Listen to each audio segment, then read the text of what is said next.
Με την τελευταία μας καλεσμένη για σήμερα θα μπούμε στο πνεύμα της Μεγάλης Εβδομάδας, μιλώντας για την καθιερωμένη πλέον πασχαλινή εκδήλωση λατρευτικής μουσικής που θα πραγματοποιήσει και φέτος το Δημοτικό Οδείο Τρικάλων τη Μεγάλη Δευτέρα στις 9 το βράδυ στο Πνευματικό Κέντρο της πόλης μας. Θα καλωσορίσω στο στούντιο την Ιωάννα Τσιλιμίγκα, καθηγήτρια του Δημοτικού Οδείου, διακεκριμένη σοπράνο και βραβευμένη παγκοσμίως στο χώρο της όπερας, η οποία συμμετέχει ως σολίστ στην εκδήλωση και έχει την ευθύνη της διεύθυνσης, της μουσικής προετοιμασίας και της επιμέλειας των κειμένων. Ιωάννα, σε ευχαριστώ πολύ που είσαι εδώ μαζί μας. Καλημέρα, ευχαριστώ πάρα πολύ κι εγώ, μεγάλη μου χαρά, που κυρίως θα μοιραστώ αυτό το τόσο όμορφο που ετοιμάσαμε για όλους εσάς την Μεγάλη Δευτέρα. Λαπρεγκέρα ο τίτλος της φετινής συναυλίας και σου δίνω το λόγο για να μας μιλήσεις για το φετινό μουσικό και πνευματικό ταξίδι που έχετε ετοιμάσει για το τρικαλινό κοινό. Τι σημαίνει καταρχάς ο τίτλος Λαπρεγκέρα και τι θέλετε να μας μεταδώσετε μέσα από αυτή την συναυλία? Λαπρεγκέρα λοιπόν είναι η προσευχή στα Ιταλικά. Το επέλεξα μετά από πάρα πολλή σκέψη σαν τίτλο όταν καθόμουν και σκεφτόμουν τι να παρουσιάσουμε φέτος. Φέτος το πρόγραμμα έχει μια τρομερή ιδιαιτερότητα. Δεν ασχολείται τόσο με τα πάθη, όσο ασχολείται γενικότερα με την προσευχή. Δηλαδή με αυτή την εσωτερικότητα στην οποία μας βάζει η προσευχή και αυτή την επαφή με το Θείο. Και πώς ερχόμαστε περισσότερο όταν πηγαίνουμε στην εκκλησία, ειδικά την Μεγάλη Εβδομάδα. Και σκέφτηκα τι να κάνω φέτος που να είναι κάτι λίγο διαφορετικό. Οπότε έβαλα έργα που δεν ταυτίζονται με τα πάθη, αλλά ταυτίζονται με την προσευχή. Και πόσο ανάγκη έχουμε την εποχή, σε αυτή την εποχή που ζούμε. Ακριβώς, και πόσο ανάγκη έχουμε να προσευχηθούμε, όχι τόσο για να έρθουμε σε επαφή μόνο με το Θείο, αλλά για να δούμε τον δικό μας εαυτό. Γιατί για να προσευχηθείς πρέπει να έχεις μπει μέσα στην δική σου την ψυχή. Οπότε το πρόγραμμα παρουσιάζει μερικά αποσπάσματα από το Magnificat του Bach. Όλα τα Magnificat είναι αντίστοιχα με την δικιά μας εκκλησία μεγαλύνινσε που λέμε. Είναι δοξαστικά και θα έχουμε 3 σόλο και ένα τρίο από εκεί. Μετά έχουμε το Exultate Jubilate του Μότσαρτ, το οποίο είναι ένα καταπληκτικό έργο.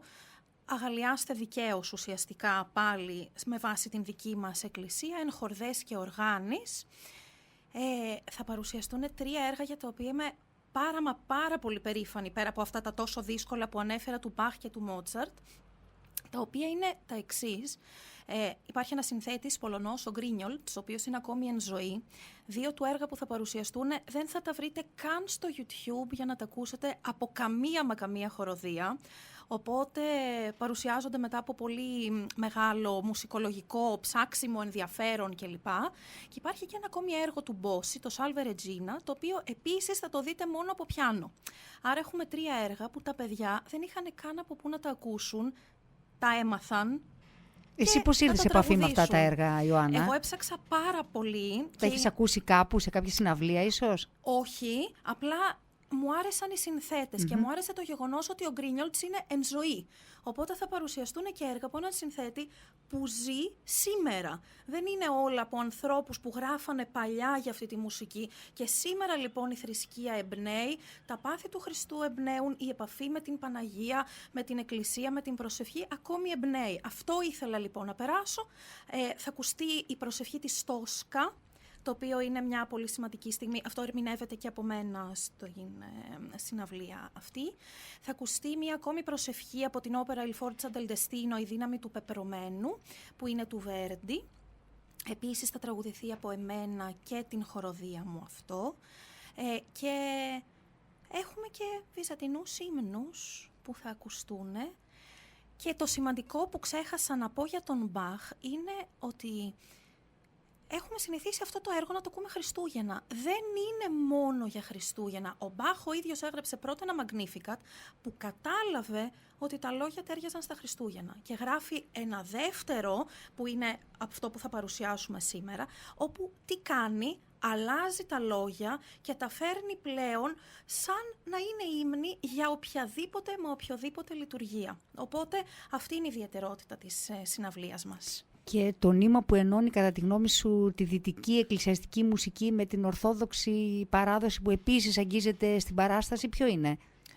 Είναι πρώτα απ' όλα οι μεταφράσεις που έχω φτιάξει, δηλαδή θα έλεγα ότι οι μεταφράσεις των κειμένων, όπου κάποιες έχουν και μέρη από την δική μας λειτουργία, ενώνουν σαν γέφυρες αυτές τις δύο μουσικές, όπως επίσης και το γεγονός ότι οι ύμνοι που θα τραγουδηθούν είναι γραμμένοι με τρόπο δυτικό. Δεν θα ακούσετε τους ύμνους σαν να τους ψέλνουμε σε μια εκκλησία με το βυζαντινό τρόπο, με τη βυζαντινή παράδοση, αλλά θα ακούσετε μια χοροδία η οποία θα είναι σαν να βγήκε μόλις από ένα μεγάλο σύνολο από αυτά που ακούμε συνήθως σε καθολικούς ναούς. Οπότε είναι η ίδια η επεξεργασία που έχει ενώσει τη βυζαντινή με την καθολική εκκλησία και παράδοση.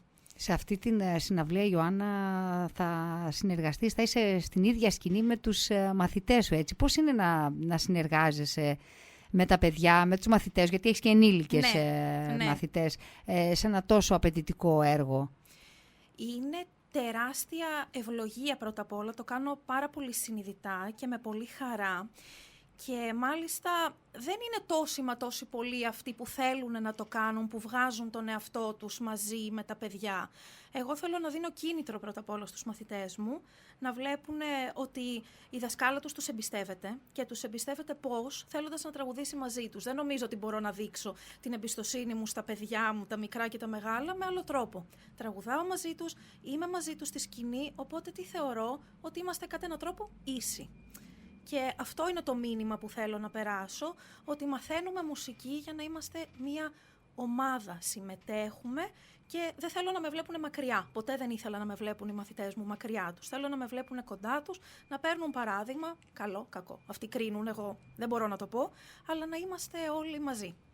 Θέλεις να πεις κάτι άλλο για την συναυλία, για την εκδήλωση της Μεγάλης Δευτέρας, για να περάσουμε λίγο έτσι σε σένα περισσότερο και να κλείσουμε αυτό το θέμα με την... Αυτό που θα ήθελα να πω και για να τελειώσω είναι ότι μαζί μου έχω τη Βάσο την Κουγκαρά, η οποία είναι μια σπουδαία ηθοποιός επίσης από εδώ.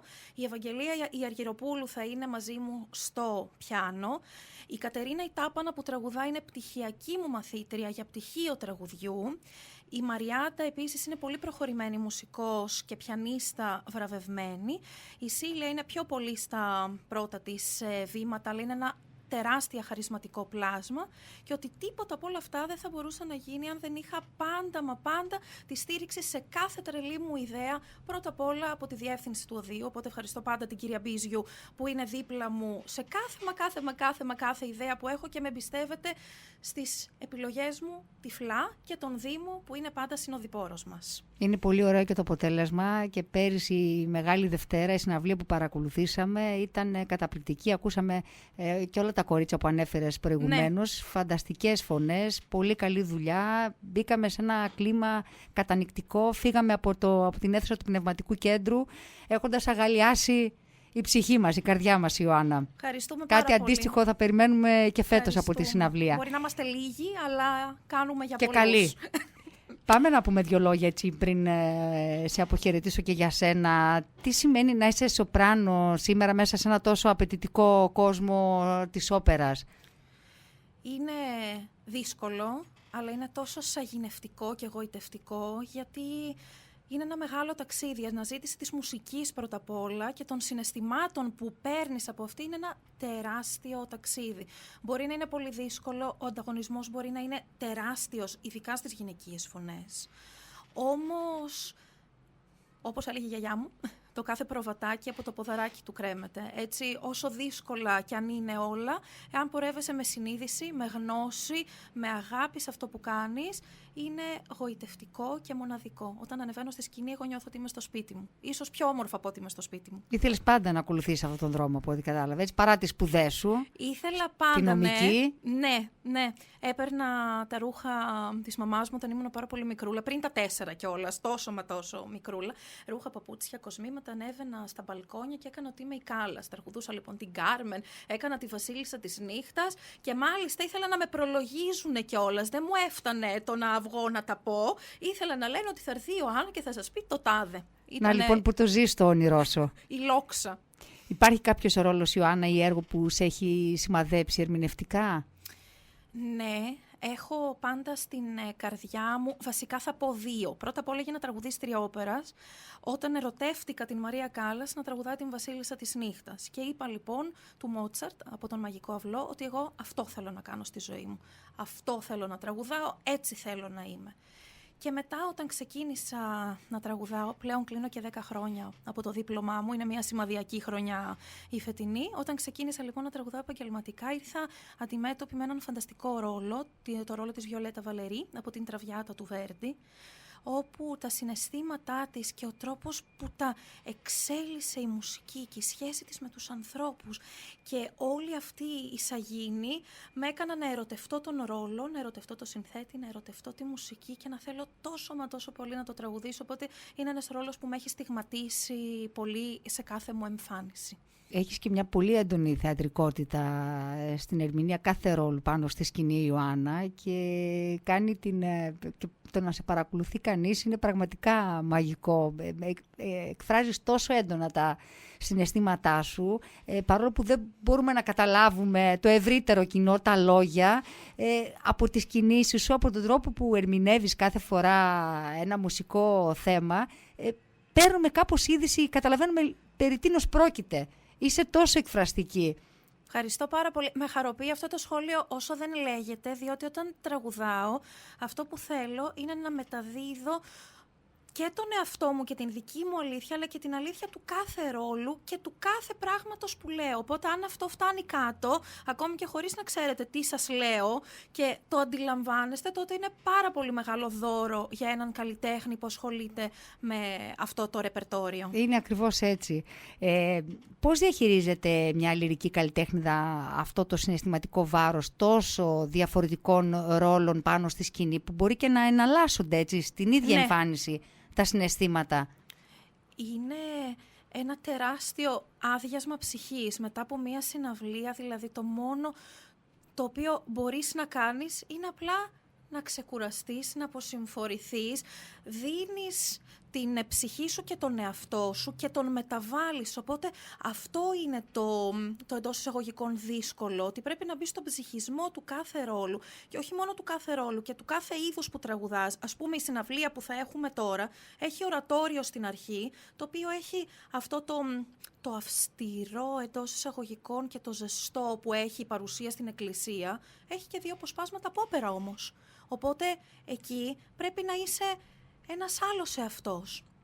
Αυτό στην διαχείριση θέλει πάρα πολύ καλή μουσική γνώση, πάρα πολύ καλή ιστορική γνώση του πλαισίου που έχει γραφτεί κάθε τι, πολύ καλή γνώση του συνθέτη και του τι θέλει να πει μέσα από την μουσική του και γενικότερα έτσι μία μοναδική επαφή με την μουσική. Θεωρώ ότι για να κάνεις αυτό το είδος δεν φτάνει μόνο το διάβασμα, δεν φτάνει μόνο η εκπαίδευση, πρέπει και η ψυχή σου να σπαρταράει μέσα σε αυτά που λες.